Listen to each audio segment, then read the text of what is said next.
Hey everyone, today we are unboxing something really cool, the Onetouch OT500 digital door lock. As you can see, these are some key features of the product. And on this side, there are few other details.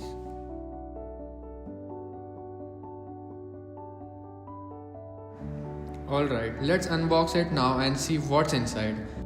As you open the box, the first thing you'll notice are two manuals.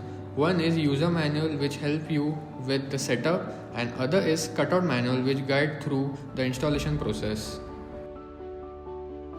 Next we have the accessories box. Inside this you'll find all the essential components for installation. Moving on, there's a mortise box. This is a crucial part of locking mechanism. And finally here we have the most important components, the digital door lock panels. This is the outer panel. Just look at the finishing. It's fully electroplated, giving it a premium look and excellent resistance to scratches and weather.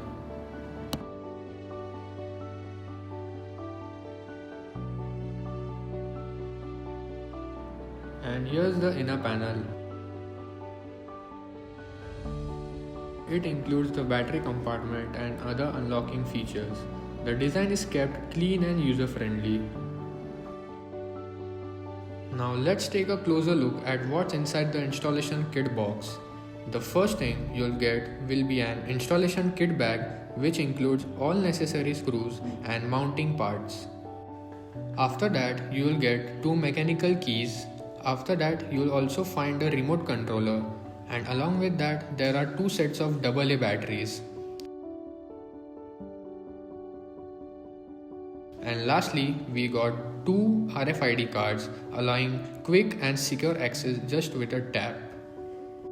Now moving on to the mortise box, which contains the core mechanical parts of the locking system. There are two striking plates, a plastic cover which is placed below the striking plate, and then there's a screw bag, and finally the mortise. This is the central mechanical body that goes inside the door. With all these parts, we are now set to move on to the installation process.